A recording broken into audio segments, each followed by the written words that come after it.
कबीर कहे हंसना छोड़ दे, कर रोने से प्रीत एक दिन फना हो जाएगा, यही अनंत की રીત। કબીર સાહેબ શું કહે છે? આ સંસાર, આ મોહ માયાથી ભરેલો સંસાર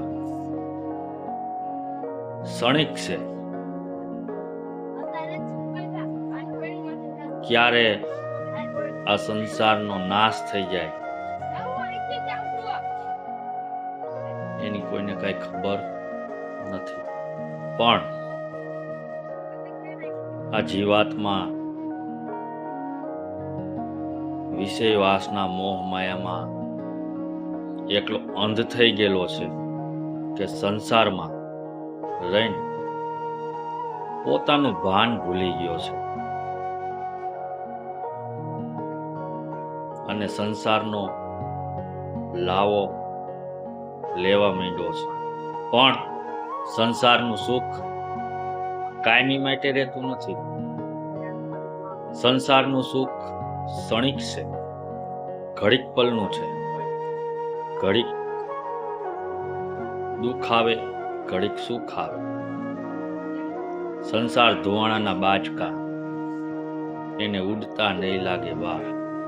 જેવી રીતે ધુવાણાના ગોટા હવામાં વાદળમાં જાય તો ધુવાણા દેખાતા નથી, એવી રીતે આ સંસાર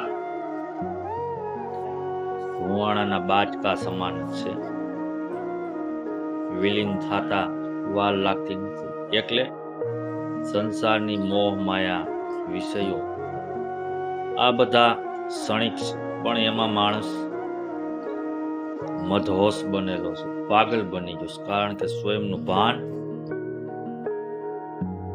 ભૂલી ગયો છે અને સંસારમાં આપણે લાવો લઈ રહ્યા છે। એટલે કબીર સાહેબે કીધું કે કબીર કહે હસના છોડ દે, કર રોને સે પ્રીત।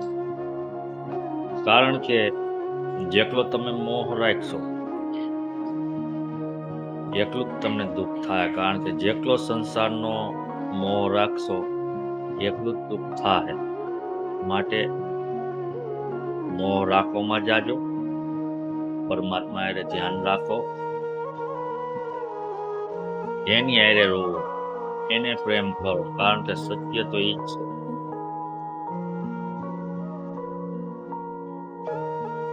દેહનો એક વખત તો નાશ થવાનો છે, એક દિન ફના હો જાય।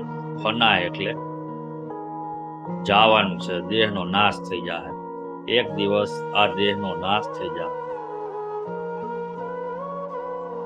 અનંત કી રીત ઈ જ છે, અનંતની રીત ને જગતની રીત ઈ જ છે કે એક દિનનો સમય આવે છે એટલે દેહનો નાશ થઈ જાય। માટે અહંકાર, અભિમાન આ બધું ત્યાગી દો અને પરમાત્માનું સ્મરણ ભજન કરો, કારણ કે સાચું તો ઈ જ છે। બાકી તો આ બધું મિથ્યા છે। મિથ્યા નગરીની અંદર આપણે આવ્યા છીએ અને પોતાનું સ્વયંનું ભાન આપણે ભૂલી ગયા છે। પણ પોતાનું ભાન, સ્વયંનું ભાન કોણ કરાવે? કોઈ એવા સમર્થ સદગુરુ જો મળી જાય તો આપણા પોતાનું ભાન કરાવે। માટે મિથ્યા જગતની અંદર તમે જાજા મસ્ત થાવમાં ક્ષણિક છે, કારણ કે આપણે અહીંયા આવેલા જ છે, એટલે એમ નક્કી કરી લેવાનું કે આપણે આવેલા તો છે જ, પણ રિટર્ન ટિકિટ તો બુકિંગ કરાવેલી જ છે। ગમે તે જવાનું તો છે, વેલા કા મોડું, તો ઘડીકની કોઈને ખબર પડતી નથી ઘડીકમાં શું થવાનું, એટલે બુકિંગ કરેલી તો છે જ ટિકિટ, એ તો એક નક્કી જ કરી લેવાનું કે જવાનું તો છે જ। જય સીતારામ।